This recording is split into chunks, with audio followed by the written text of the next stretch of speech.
우리 주님 가르쳐 주신 기도하고 함으로 함께 예배 시작하겠습니다. 하늘에 계신 우리 아버지, 아버지의 이름을 거룩하게 하시며 아버지의 나라가 오게 하시며 아버지의 뜻이 하늘에서와 같이 땅에서도 이루어지게 하소서. 오늘 우리에게 일용할 양식을 주시고 우리가 우리에게 잘못한 사람을 용서하여 준 것 같이 우리 죄를 용서하여 주시고 우리를 시험에 빠지지 않게 하시고 악에서 구하소서. 나라와 권능과 영광이 영원히 아버지의 것입니다. 아멘. 아멘. 할렐루야. 자, 천국음만 잘 함께 찬양할게요.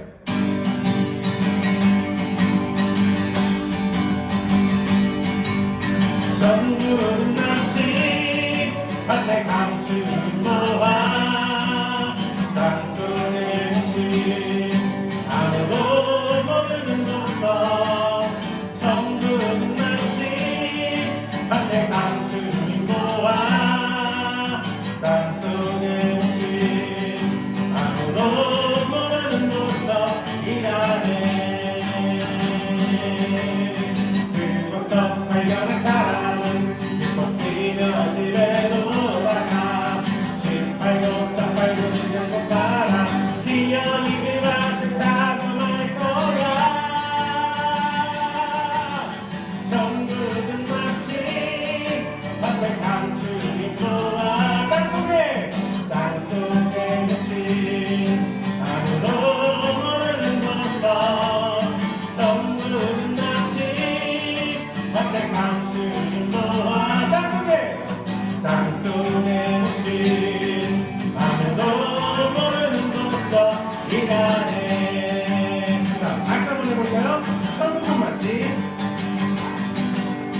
천국은 마치 밭에 감추인 모아 땅속에 묻힌 아무도 모르는 곳서 천국은 마치 밭에 감추인 모아 땅속에 묻힌 아무도 모르는 곳서 일하네. 그곳서 발견한 사람은 기뻐 뛰며 집에 돌아가. 집 팔고 땅 팔고 냉장고 팔아 기어이 그 밭을 사고 갈 거야.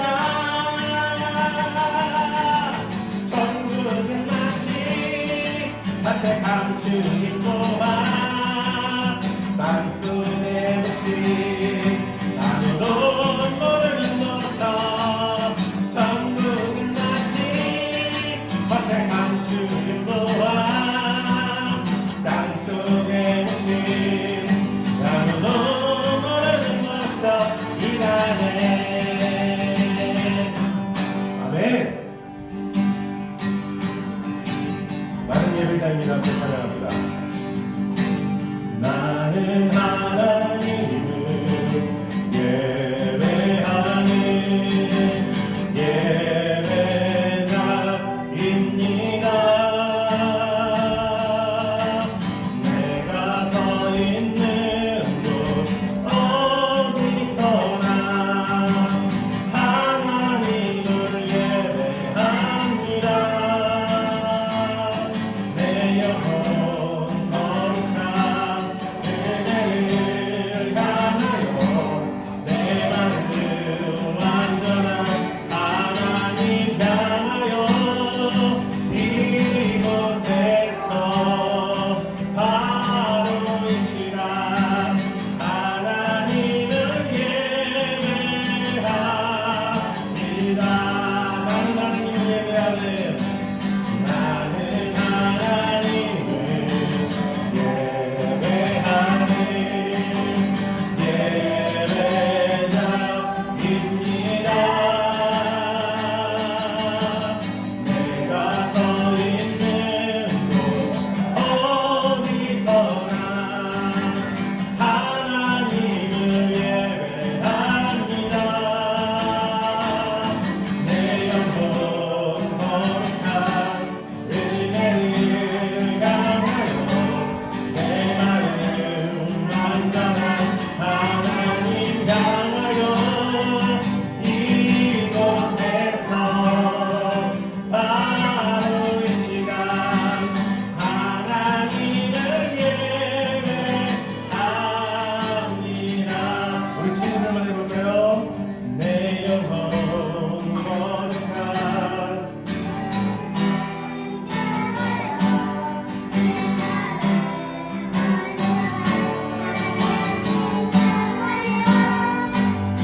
서로 축복하고 또 하나님께 예물 드렸습니다. 우리 시간 함께 기도하겠습니다. 하나님 감사합니다. 우리가 이 세상을 살아가는 동안에 서로 축복할 수 있게 하시고 또 하나님 앞에 나아올 때에 빈손으로 나오지 않고 우리가 쓸 것을 구별하였다가 하나님께 돌려드리기 위해 예물을 준비하여 하나님께 드리게 하시니 감사합니다. 하나님 우리의 이 손길을 기억하여 주시고 우리가 축복하기 위해 손을 들 때마다 우리가 하는 그 축복들이 정말 주님의 은혜의 강물과 같이 흘러가 메마른 땅에 생명이 태어나게 하듯이 아버지 하나님 생명을 살리는 그런 말들로 하나님 우리 이웃을, 우리 자녀를, 우리 가족을 축복하게 하시고 또한 하나님 우리가 드린 이 예물이 하나님 사용하시는 그곳에 사용되어져서 가장 필요하고 가장 아름답고 가장 소용되어지는 곳에서 주님 기업되며 사용되어질 수 있게 하여 주시옵소서. 감사합니다. 주님 서로 축복하며 또 주님께 예물 드린 손길을 축복합니다. 주님 그 손이 비어서 돌아가지 않도록 주님 큰 은혜를 내려 주시옵소서. 감사를 드리며 살아계신 우리 주 예수님의 이름으로 기도합니다. 아멘. 자, 우리 오늘 마태복음 9장 10절에서 13절 말씀으로 교회에 모이는 사람들이라는 제목으로 은혜를 나누도록 하겠습니다. 자, 우리 한 절씩 말씀을 교독하도록 하겠습니다. 예수께서 마태의 집에서 앉아 음식을 잡수실 때에 많은 세리와 죄인들이 와서 예수와 그 제자들과 함께 앉았더니 바리새인들이 보고 그의 제자들에게 이르되 어찌하여 너희 선생은 세리와 죄인들과 함께 잡수시느냐. 예수께서 들으시고 이르시되 건강한 자에게는 의원이 쓸데없고 병든 자에게나야 쓸데 있느니라. 너희는 가서 내가 긍휼을 원하고 제사를 원치 아니하노라 하신 뜻이 무엇인지 배우라. 내가 의인을 부르러 온 것이 아니요 죄인을 부르러 왔노라 하신다. 아멘. 아멘. 할렐루야. 하나님 교회에 어떤 사람들이 모이는지 우리가 왜 교회에 모이는지 우리가 어떤 존재들인지 함께 나누기로 말씀 나눌 때 주님의 크신 은혜를 함께 하셨습니다. 이 부족한 입술에서 증거하는 말씀들이 우리 사랑하는 성도님들의 마음 속에서 정말 열매 맺고 역사하는 그 귀한 시간 되게 주시옵소서. 감사합니다. 주님 함께하여 주시옵소서. 예수님의 이름으로 기도합니다. 할렐루야. 여러분이 생각하시기에 교회에는 어떤 사람들입니까? 교회에 어떤 사람들입니까? 우리 자라나는 새싹 성준이에게 물어봅시다. 성준아, 성준이가 생각할 때 교회에 모이는 사람들은 어떤 사람들인 것 같아? 하나님을 믿는 사람. 할렐루야. 주일학교 출신의 정석적입니다. 좋습니다. 할렐루야. 자, 근데 제가 오늘 여러분께 나눌 말씀은 좀 정석적이지 않은 대답일 수도 있어요. 좀 듣기 거북할 수도 있고, 우리가 그런 사람이라고? 라고 생각되실 수도 있어요. 근데 사실 오늘 듣기 좀 힘드시더라도 들으시고 깨닫는 것이 있는 시간이 됐으면 좋겠습니다. 성준아 고마워. 자, 우리는 어떤 것 혹은 어떤 뜻을 가지고 모임을 가지는 모이는 사람들입니다. 그죠? 괜히 모이는 사람들은 없잖아요.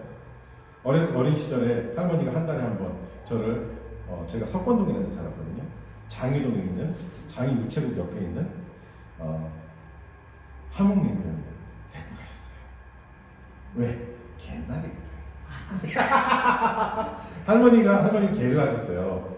옛날이라서 큰 고모 할머니 다 개를 한 부자씩 부으셨기 때문에 옛날이라고 꼭 한 달에 한 번씩 가서 냉면을 먹을 수 있었던 것 같아요. 거기서는 냉면 곱빼기에다 사리를 먹어도 있어요. 왜? 공짜니까. 생각만 해도 기분이 좋네요, 갑자기. 제가 요즘에는 고기 먹자 그러면 귀찮으면 안 먹어요. 근데 냉면 먹을까 그러면 제가 벌떡 일어나요. 냉면을 좀 광적으로 좋아합니다. 어쨌든 자, 어서 오세요. 괜찮아요. 아이고 주여. 잘 떼지. 자, 근데 할머니가 개 타는 주에는 가장 못 갔어. 밥값 많이 한다고 저한테. 그 할머니 한 말씀 하셨어. 그놈 예편애들 왜 이렇게 많이 먹어도 돼? 옛날 추억이 돋네요. 할머니 돌아가신 벌써 20년 돼가는데 주여 언제 시간이 가는지. 할머니 꼭큰 손, 제가 그러니까 저희 집 장손보다 제가 조금 더 나이가 많아요. 3개월 빨라요. 그래서 큰 놈 장가보는 거 장가가는 거 보고 가고 싶다고 하셨는데 괜찮아요. 증손주까지 잘 보셨어. 근데 뒤에 그 큰아버지 아들님이 둘이서 열심히 장가가고 사고치고 그래갖고 애가 벌써 그 집만 애가 5이. 괜찮아. 난안 보여드릴 텐데 아쉽긴 하지만 충분히 보고 마신 것 같아요. 어쨌든 간에 자, 그런 모임이라도 사소한 모임이라도 뭔가 목적이 있죠. 우리 친구를 만나도 목적이 있어서 만나잖아요. 그냥 안 만나잖아요. 무슨 목적이 있어요? 뭐 오늘 이거에 대해서 얘기하자 저거에 대해서 얘기하자 안 정해도 우리의 목적은 수다 떠는 거죠. 남자들끼리 아무렇지도 않고 아무 의미 없이 모이는 것 같아 보여도 남자들도 수다가 무서워요. 여자들의 수다는 한정적이에요. 남자들의 수다는 아주 광범. 취미생활부터 시작해서 사회, 경제, 정치, 과학, 기술, 자동차, 군대. 죄송합니다. 제가 이제 대한민국 육군에서 오지 말라고 해서 못 갔거든요. 군대 얘기는 전 없어요. 재범주에서 말씀드립니다. 자, 그래요. 이런 모임들의 종류는 셀 수 없이 많아요. 무슨 뭘 취미로 모이는 사람들, 무슨 동호회로 모이고, 무슨 목적이 있어서 모이는 사람들은 정치적인 목적이 있어서 모이는 사람들은 정당이라고 보고, 그래서 무슨 어떤 뭐 권익이라든가 이런 걸 모이는 사람들은 무슨 협회, 무슨 모임 있죠 그런 거, 하여튼 뭐 그런 거 있어. 수도 셀 수 없어 보여요. 그렇다면 우리 교회에 모이는 사람들은 어떤 사람들이 모이느냐? 이건 오늘 알아보자. 오늘 예수님께서 아주 뚜렷하고 분명하게 말씀해 주셨어요. 이 네 구절의 말씀을 통해서 교회에 어떤 사람들이 모이는지 분명하게 말씀해 주셨어요. 자, 오늘 우리가 이 본문에서 예수님께서는 이 땅에 오신 목적에 대해서 분명히 말씀하셨어요. 아픈 사람한테 의사가 필요한 거고 죄인들한테 내가 필요하다고 말씀하셨어요. 의인은 올 필요가 없어라고 말씀하시죠. 근데 여기서 함정을 했어요. 이 세상에 의인은 하나도 없습니다. 모두에게 필요하다. 이게 사람들에게 함정을 작용하는 거예요. 사람들 발목을 잡는 것 중에 뒤에 가서 말씀을 들을 부분이 있어요. 자, 예수님이 이 땅에 오신 목적뿐만 아니라 누가 예수님이 필요한 사람들 분명히 말씀해 줄까 말씀드렸습니다. 자, 그러면 교회는 어떤 사람들이 모이는지 알아볼게요. 많지 않아요. 3가지를 통해서 알아볼게요. 첫째로 교회는 아픈 사람들이 모이는 거예요. 난 괜찮은데? 나 사실없이 멀쩡한데? 나도 올바른 정신을 갖고 있어. 여러분 모르시겠지만, 여러분이 아실는지 모르겠지만 우리 뭔가 하나씩 다 아픈 데가 있는 사람들이에요. 그걸 인정하느냐 안 하느냐가 가장 큰 관건이에요. 자, 이게 어디까지 작용하냐면 내가 죄인인지 아닌지, 내가 겸손한 사람인지 아닌지까지도 여기서 결정이 돼요. 첫째로 아픈 사람들이라는 걸 우리가 인정하고, 교회라는 데가 아픈 사람들이 모이는 데라는 걸 인정해요. 멀쩡한 사람들 병원 갈 필요 없잖아요. 병원 가니까 다 아픈 사람들. 어딘가 한 군데 고장나서 수술하러 왔어. 그러니까 또 사모님 그 수술 때 시간 기다리면서 이렇게 앉아 있으니까 똑같이 부츠 신고 왔던 아저씨도 이러고 오더라고요. 못 받치고. 그 아저씨도 수술 받으러 왔고, 또 여기가 어디 손목인가 어디가 부러져갖고 발이 이렇게 부어갖고 왔어요. 손이 이러고 왔어. 이 사람도 수술하러 온 거예요. 뭐 손가락 부러져갖고 허리 이렇게 하고 오고 무릎 아파갖고 쩔뚝거리고. 아픈 사람들이 병원에 오잖아요. 멀쩡한 사람들이 병원에 가나요? 안 가죠. 요즘 가끔 가는 사람들 있더라고요. 멀쩡한데 이런 거 하나 하고 휠체어 타고 다니는 사람 가끔 있더라고요. 그런 가짜거든요. 가짜요. 진짜로 아픈 사람들은 병원에 가야 되죠. 제가 전에 말씀드렸나 모르겠는데 맹장 수술하느라고 해운대 그 병원이 아직도 있나 보네. 해운대 성심병원이라는데 실려갔어요. 맹장수라고 8인실에 들어가는 팔인실이었구나. 8인실에 들어가는데 이제 수술한 다음 날 마취가 이제 다 깨고 이제 여기 짠데 통증이 올라오기 시작할 때 아파갖고 이거 움직이지도 못하겠고 입이 말라고 간호사 선생님 이것도 안 되는 거예요. 아무도 이제 식구가 아무도 없으니까 엄마는 이제 월요일날 저녁 때 제 주일날 밤에 이게 수술 들어갔거든요. 그래서 월요일날 아침에 오신다고 아버지가 월요일날 새벽에 출발해서 부산을 오신다고 하고 기다리고 있었어요. 진짜 물 한 모금 입에 넣어줄 사람이 있더라고요. 근데 갑자기 옆에 있는 침대에서 의사 선생님이 회진 돌다 갑자기 소리 버럭 지르시는 거예요. 아니 지금 어르신 발가락을 3개 잘라냈는데 또 술을 드시면 어떡해요? 그러니까 나중에 이제 알고 봤더니 그 친하게 지낸 간호사 친구가 하나 있었어요. 거기서 친해진 그 친구한테 물어봤어요. 저 할아버지는 왜 그러는데요? 그러더니 당 수치가 컨트롤이 안 된대요. 그 할아버지. 당 수치가 컨트롤이 안 되는데 그 버거시병이라는 거 있잖아요. 발가락 끝에부터 썩어 들어가는 거. 말초혈관이 주고 이게 오기 시작해서 엄지발가락, 가운데 발가락 해갖고 발이 이렇게 있으면 이만큼을 잘라냈대요. 발가락까지 해서. 그러니까 오른쪽 발에 발등까지 발가락이 없는 거예요. 3개가. 근데도 밤마다 나가서 술을 드시는 거예요. 그날은 이제 좀 다음을 하셨는 거예요. 그 시간까지 술이 들게 갖고 이러고 계시더라고요. 그래서 그 의사 선생님이 저를 그 전수 수술해 주시는 거예요. 경고를 하시더라고요. 한 번만 더 술 드시고 들어오면은 강제 퇴원시키고 서약서서 강제 퇴원시키실 거라고. 퇴원시킬 거라고. 여기 저희 치료에 협조를 안 하시니까 당신이 아픈 사람인지 안 아픈 사람인지도 모르니까 그냥 치료를 못 하겠고 앞으로 발생하는 모든 책임은 어르신이 지시라고 어르신 가족이 지실 거라고 나갔어요. 새벽에 또 오시고 3시. 의사 선생님하고 싸우더라고 아침에.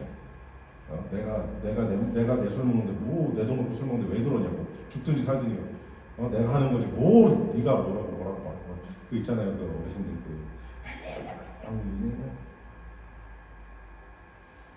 결국엔 집사가 아들하고 딸이 와서 집사가 갔어요. 저 태어나는 날 다시 들어왔더라고요.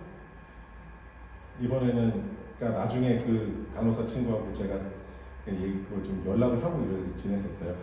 잠깐 동안 간호사 친구가 그 할아버지 결국 발목까지 잘랐다고 그 얘기를 하더라고요. 여러분 그 할아버지가 자기가 아픈 줄 아는 사람일까요? 모르는 사람일까요? 모르는 사람이에요. 발목이 그만큼 썩어갖고 잘라나 있는데 발가락이 그만큼 잘라냈는데도 그 할아버지는 자기가 아픈 사람인 줄 몰라요.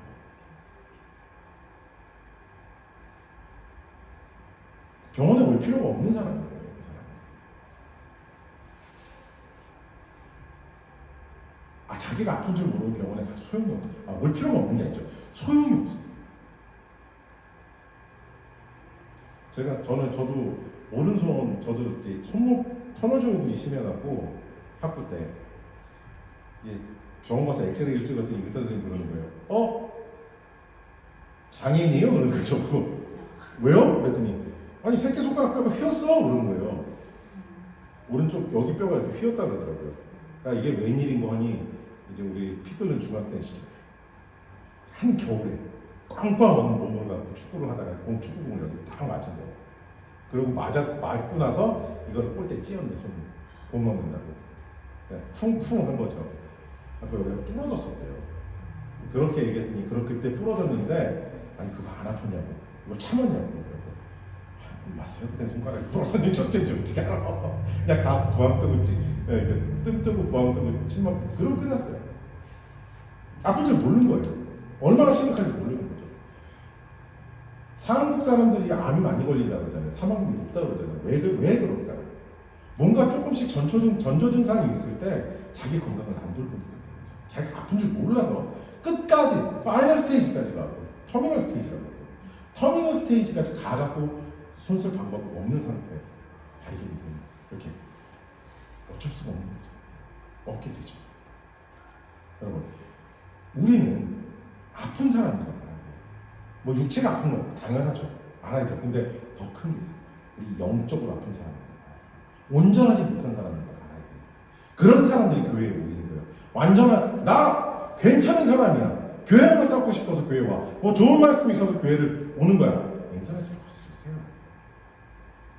인터넷으로 하셔도 돼요. 요즘 유튜브 클릭만 하면 뭐 대한민국 일하는 가수 목사님도 설교가 쭉 떠요 진짜. 막 풀 버전, 쇼트 버전, 막 핵심 요약 버전, 막 이런 거 다 했어요. 무시무시하게 많아요. 저도 가끔 이제 설교가 막히거나 그러면 목사님들 거 찾아서 가끔 들어보는데 너무 많아서 헷갈릴 정도로. 그게 나아요. 뭐 힘들게 와서 교회 온전하신 분이 오셔갖고 모자르신 분이 보면서 속을 뒤집으세요. 괜찮아요. 안 오셔도 돼요. 예수님께서도 뭘 말씀하셨어요. 야, 의사가 말이야 아픈 사람한테 쓸 때가 있지 정상적인 사람한테 쓸 데가 없어. 괜찮아. 필요 없어. 나한테 모이는 사람, 내 곁에 모이는 사람, 내가 의인들을 부르러 온 게 아니고 죄인들을 부르러 왔어.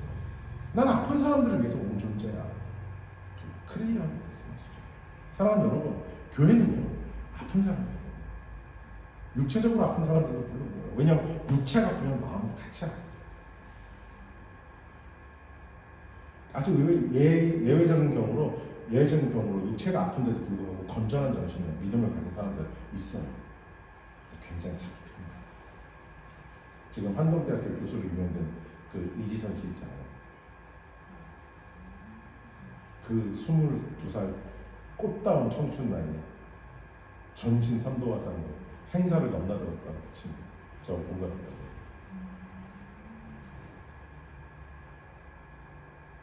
전 그 사람을 보면서, 그 친구를 보면서 굉장히 감동을 받아요. 내가 나의 육신의 연약함 때문에 얼마나 하나님 앞에서 많이 절망했던가 생각해요.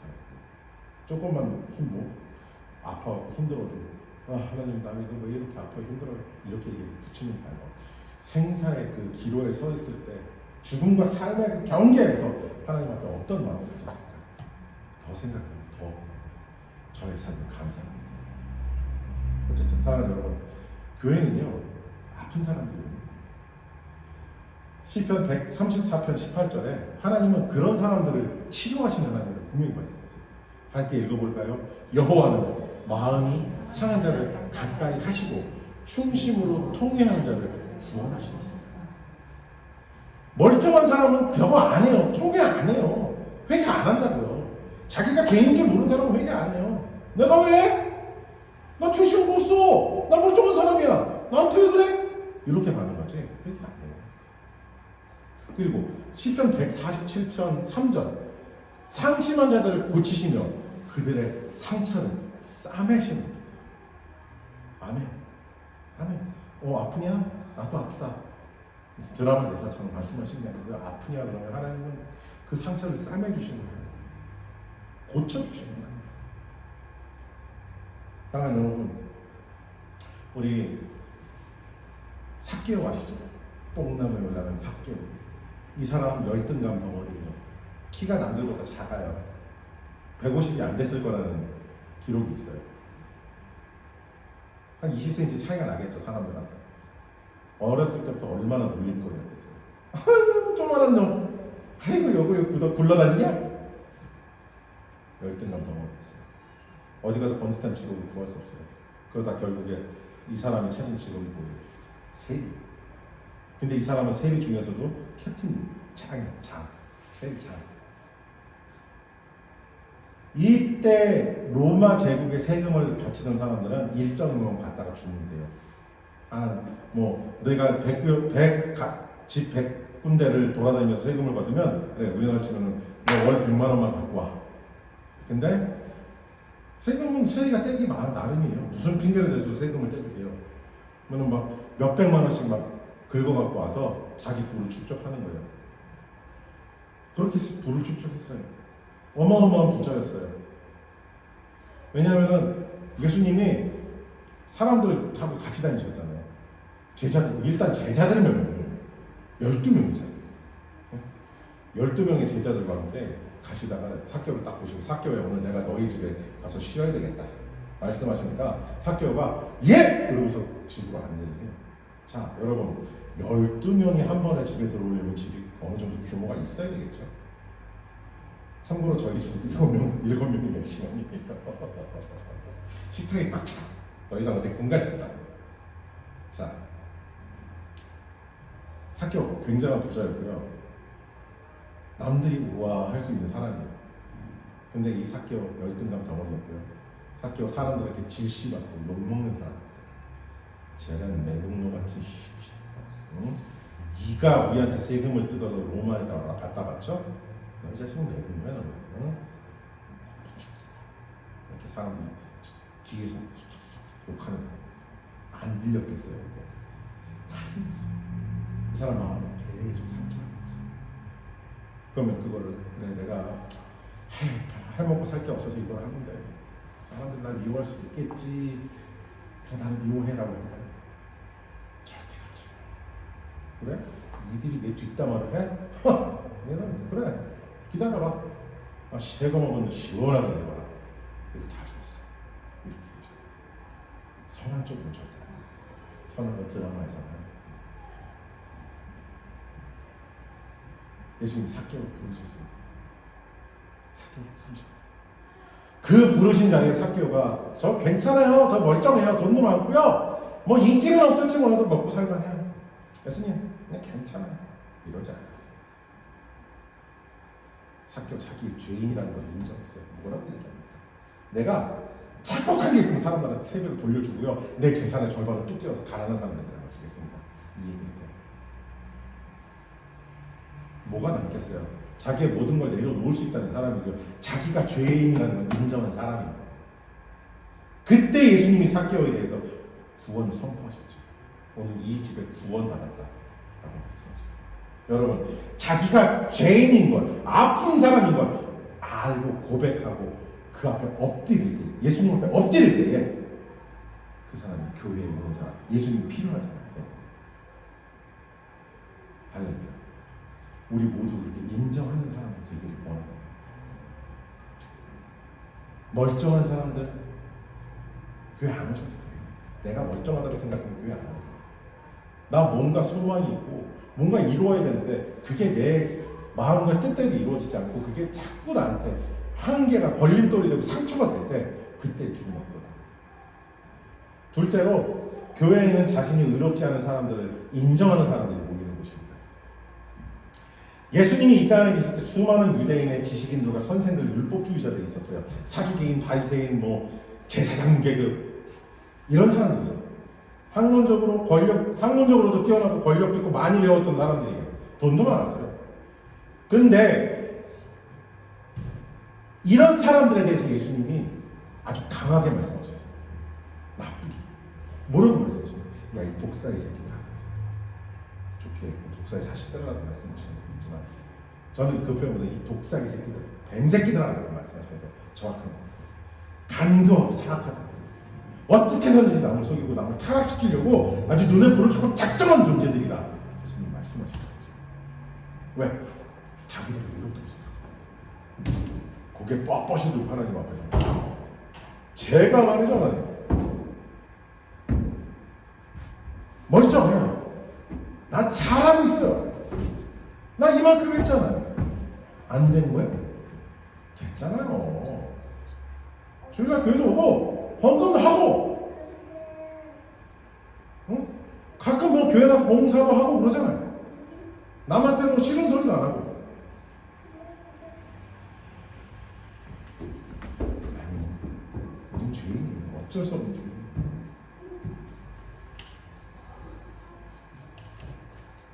예수님께서 그런 사람들에게 이렇게 말씀하셨어요. 니들은 석회를 바르는 무덤 같은 존재입니다. 겉에는 삐까뻔쩍 멋있죠. 화려한 삶, 아름다운 모습, 멋진 봉사자, 사회적 인망이 있는, 항상 웃고 다니시는.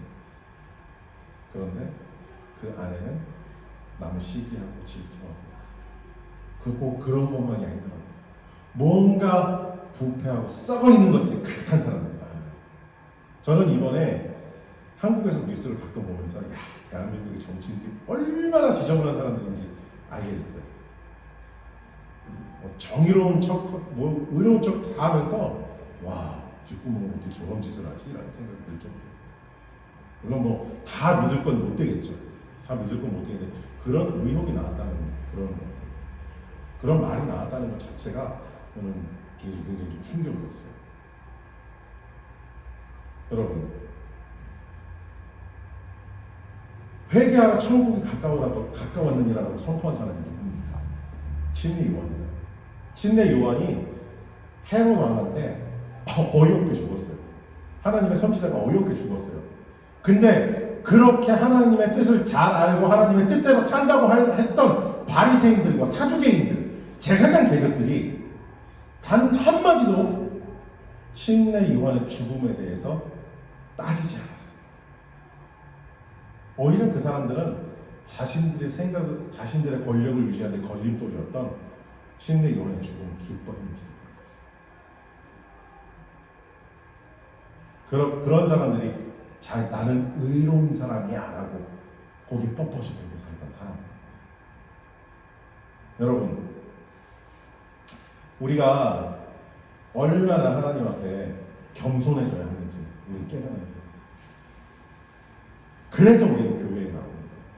하나님 말씀 앞에 우리는 끝없이 비추고 우리가 얼마나 부패이고 우리가 은혜 충만해가지고 교회 밖으로 문을 나서는 순간 에이씨 이런 생각이 들잖아요.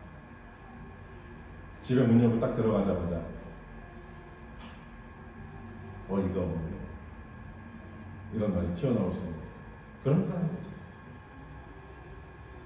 여러분, 우리는 그런 사람이기 때문에 하나님 앞에 나아가야 됩니다.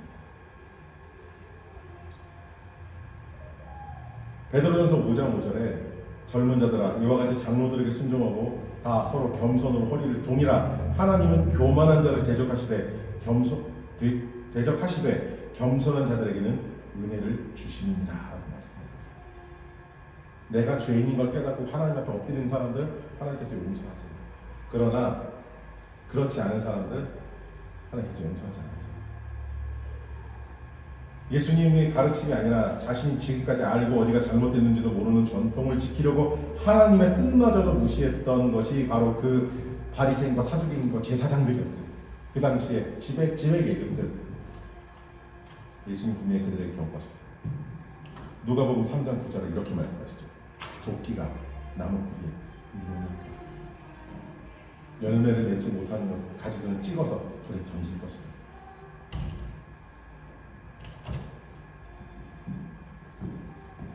구약 성경에 보면 그렇게 행동하다가 그 당시에 그 제사장들 계급처럼 행동하다가 결국에 하나님께서 버리신 사람이 하나 나와요. 사도 바울입니다. 사울이죠. 사울 왕. 사무엘 선지자가 사울 왕의 그 자기가 하나님의 뜻을 무시하고 하고 싶은 대로 하는 행동에 대해서 이렇게 얘기하고 털어놓고 이보셔 사울 왕. 순종이 제사보다 낫습니다. 하나님은 제단 위에 기름을 원하시는 하나님이 아니고 값비싼 재물을 원하시는 하나님이 아니란 말이에요. 하나님은 순종하는 자를 원하시는 하나님이란 말이에요. 사랑하는 여러분, 교회에 모이는 사람들은요, 하나님의 뜻대로 살려고 하는 사람들이에요. 좋은 말씀 잘 들었습니다가 아니고요. 하나님 이렇게 살려고 합니다. 도와주십시오라고 엎드리는 사람들인 거죠.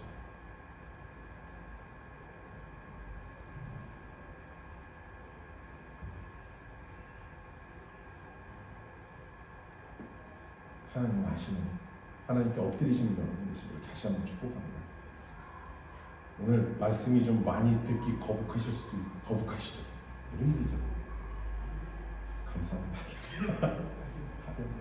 자, 셋째, 이 얘기하고 마지막 한 가지 더 이야기하고 마무리를 하십니다. 말씀을 마무리하려고 합니다. 셋째는 하나님의 뜻을 배우기를 원하는 사람.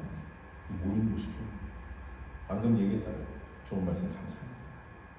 은혜 받았습니다. 할렐루야. 에서 끝나면 안 됩니다. 알기 원합니다. 하나님 이 고백이 나와야 돼요. 이 고백이 되어져야 돼요. 우리의 입술에서, 우리의 마음에서, 우리의 삶에서, 우리의 생각에서 이 고백이 되어져요. 하나님의 뜻을 찾는 여러분이 되셔야 한다는 말씀입니다. 저는 안 그런 것 같지만 고집이 굉장히 센 사람이었어요. 저도 잘 몰랐어요. 저는 제가 맞다고 생각하는 것에 대해서 행동하는 것을 망설이지 않는 사람이었어요. 그래서 만약에 제가 우리 사모님하고 결혼하지 않고 한국에 남아 있었다면 아마 지금쯤 감옥에 있지 않았을까 합니다. 저도 어디 가서 돌 던지고 막 이러던 사람이 됐을 것 같아요. 성격 나빴어요. 지금 많이 좋아지니까.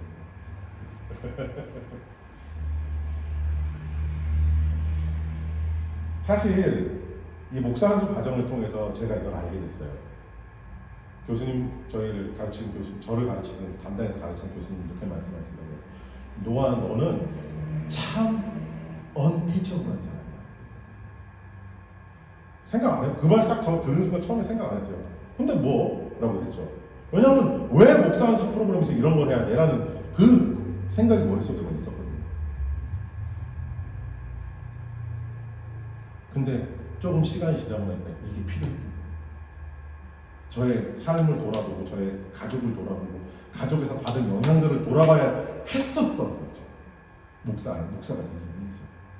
그래야 뭔가 제 안에 흐르는 하나님의 것이 아닌 것을 털어낼 수 있습니다. 이기 때문에 알았던 거죠. 정리되면서 이걸 왜 해도 대체 왜 하는데? 아우, 먹고 살기도 바쁜데 왜 이걸 해야 돼요? 더 제가 하나님 앞에 그 문제 때문에 굴러다니면서 회개했던 이유는 제가 이렇게 얘기했어요. 야, 목사는 평생 배워야 되는 사람이에요. 평생 배워야 되는 사람이고 죽는 그 순간까지도 하나님 앞에 올라가는 그 순간까지도 우리는 배워야 되고 알아야 돼요. 라고 얘기했던 사람인데 제가 지금까지 한 건 다 거짓말을 거스르는 거죠. 왜? 제가 안 하고 있었어요.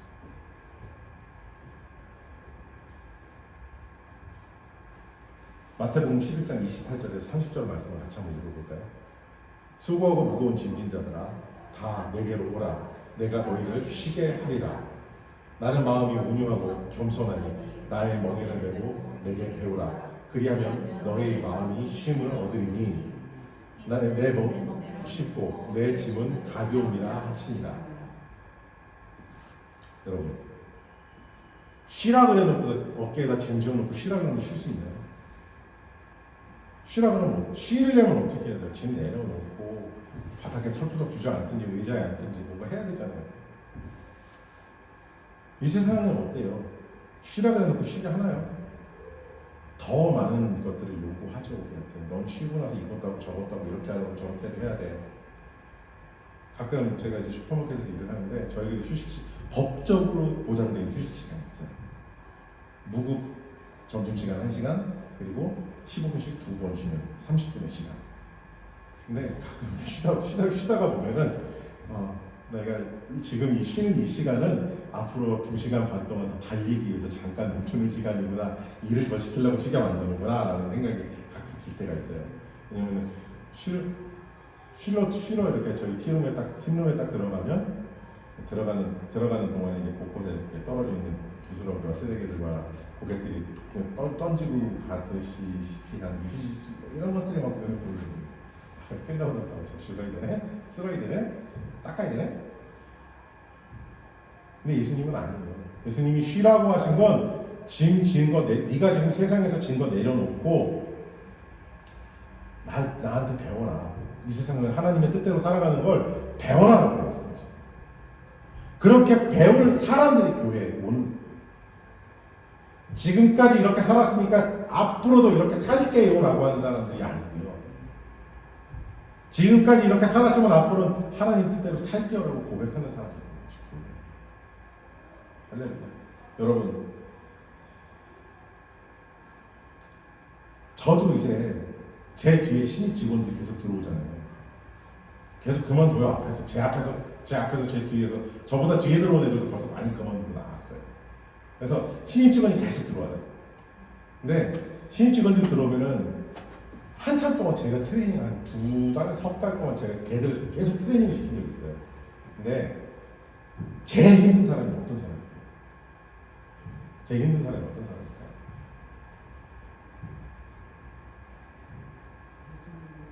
예?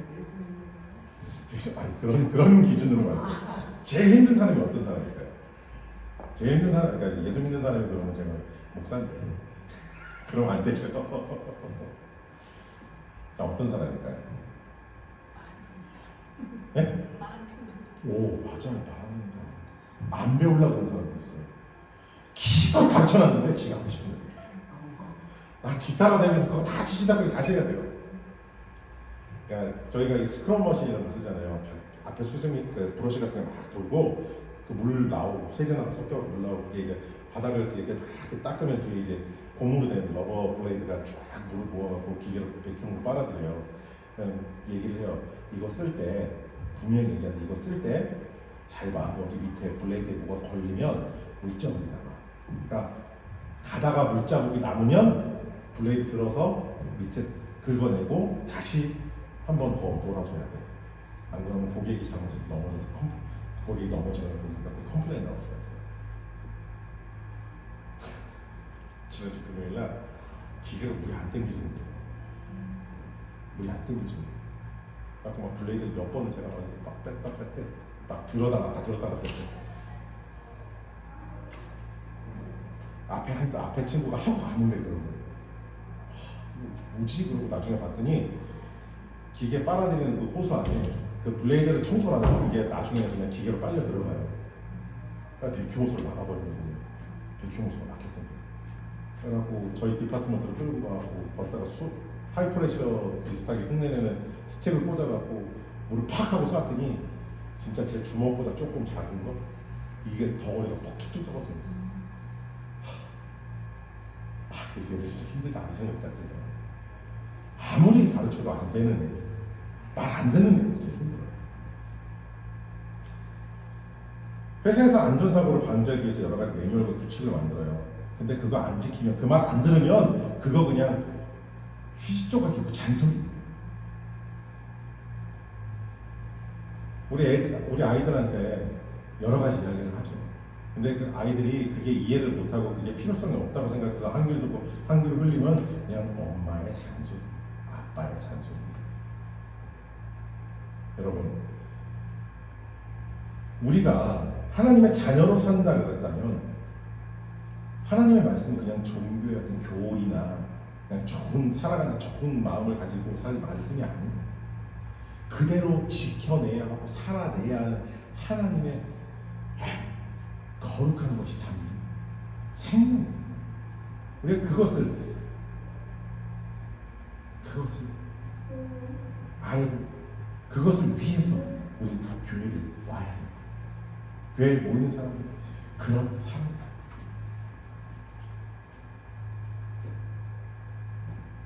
예수님의 비유에서 말씀하신 대로 의로움을 입은 사람은 내가 이런 일로 하나님 나 괜찮아요. 나 멀쩡해요. 라고 하는 사람이에요. 누가복음 18장 9절에서 14절 말씀 읽겠습니다. 또 자기를 의롭다고 믿고 다른 사람을 멸시하는 자들에게 이 비유로 말씀하시되 어떤 비유냐? 두 사람이 기도로 성전에 올라가니 하나는 바리새인이요 하나는 세리라. 바리새인은 서서 따로 기도하여 이르되 하나님이여 나는 다른 사람들 곧 토색, 불의, 간음하는 자들과 같지 아니하고 이 세리와도 같지 아니함을 감사합니다.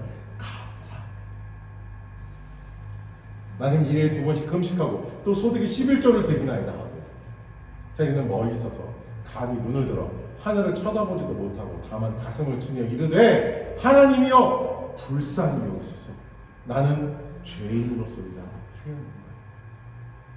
내가 너에게 이르노니 이제 저 바리새인이 아니고 이 사람의 의롭다 하심을 받고 그의 집으로 내려갔느니라. 무릇 자기를 높이는 자는 낮아지고 자기를 낮추는 자는 높아지리라 하시니라. 아멘. 하나님의 뜻을 배우기 원하는 사람들은 겸손한 사람이에요. 왜? 자기 생각에 사로잡혀 있고 자기가 알고 있는 것, 자기가 배운 것이 최고라고 그것만 붙들고 있으면 하나님 절대 안 붙드는 사람. 가장 전도하게 있는 사람들 중에 한 부류가 대학 교수들. 왜? 아니. 학위 있는 사람들 정말 힘들어요. 그런 면에서 가장 회개하기 어렵고 가장 하나님께로 돌이키기 어려운 사람들이 누구인 것 같으세요? 가장 회개 안 하고 가장 회개하기 어렵고 가장 하나님께로 온전히 돌아오기 힘든 사람들이 누구예요? 목사예요. 어떤 분이 이런 농담을 하시더라고요. 어느 장로님이 천국에 올라가셨고요. 천국에 올라가셨는데 집사님 천국에 올라가셨는데 예수님이 이렇게 맞이하시더라고요. 이 땅에서 사느라고 수고 많았다. 내가 딴 걸 뭐 준비한 건 없고 내가 중국 음식을 좀 준비해서 너 중국 음식 좋아하지? 예, 예수님 감사합니다. 테이블에 앉았는데 막 자기가 좋아하는 양장부터 시작해갖고 뭐 온갖 요리가 다 나오더래요. 그랬더니 우리 장로님은 어디 가셨어요? 그랬더니 니네 그 무슨 장로? 저기 딱 보여주시더래요. 그랬더니 짜장면 보통 먹고 있더래요.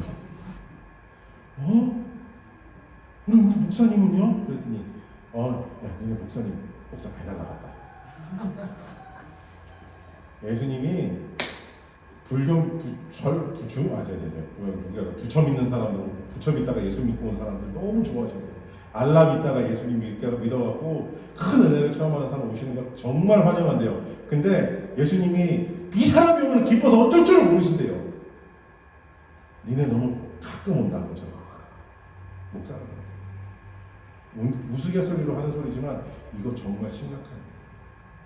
아는 만큼 충성하지 못해요. 아는 만큼 살아내지 못하는 게 너무 부끄럽고 불쌍해요. 여러분, 사랑하는 거예요. 제가 여러분에게 말씀을 전하고 여러분이 하나님의 뜻을 찾아내는데 저희는 정답을 제시하는 사람들 아니에요. 이렇게 하는 겁니다, 저렇게 하는 겁니다 하는 사람들이 아니에요. 다만 저는 길을 보여드립니다. 길을 보여드립니다. 하나님은 이렇게 말씀하셨고요. 하나님께서 이런 걸 원하십니다. 말씀을 드려요. 제가 그러지 않잖아요. 여러분 오늘 오셨으니까 11조 여러분의 수입에서 세금 떼기 전 금액의 10분의 1 하시는 거 알죠? 이런 얘기 안 하잖아요. 그냥 하나님께서 원하시는 게 예물 드리는 겁니다. 라고만 말씀을 드려요. 구체적인 수치, 숫자 저 별로 안 좋아해요. 왜? 제가 하나님을 함정을 하죠.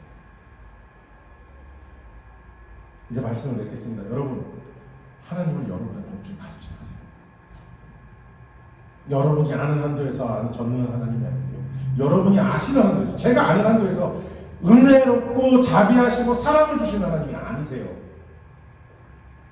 우리의 생각을 훨씬 뛰어넘으셨어요. 우리의 생각은 아무것도 아닌 것, 그것에서 하나님은 역사하십니다. 그만큼 크신 하나님이고 놀라우신 하나님. 그런 하나님을 찾는 사람들이 교회에 모입니다. 그러기 위해서 하나님의 뜻을 배우기 원해야 되고 자기가 의로운 사람이 아니라는 걸 인정해야 돼요. 그리고 마지막으로 자기가 아픈 사람을 인정해야 돼요. 여러분, 이 세 가지가 된 우리가 되기를 예수님이 축복합니다. 기도하겠습니다. 하나님 감사합니다. 하나님의 은혜 가운데, 하나님의 놀라우신 역사하시는 가운데 귀한 하나님의 은혜가, 귀한 하나님의 뜻이 우리 가운데 있습니다. 주님, 이제 우리가 이 교회에 모이는 이유를 분명하게 더 확실히 알고 사람의 모임이 아니라 어떤 종교의 모임을 넘어서서 전능하신 하나님이라고 고백하는 이게 하나님이 우리를 향해서 역사하시는 그 원리를 알아가고 어떤 사람이 하나님을 따르는 사람인지를 배워가는 그런 하나님 신앙의 공동체가 되게 주시옵소서. 감사합니다. 주님, 이 시간 하나님의 뜻을 알아가기 원하고 우리가 온전하지 않은 의인이 아님을 인정, 아픈 사람들을 인정하는 우리 사랑하는 성도님들에게 하나님의 길을, 하나님의 뜻을, 하나님의 마음을, 하나님의 생각을 알게 하시고 보여주시고 인도하여 주시고 붙들어 주시옵소서.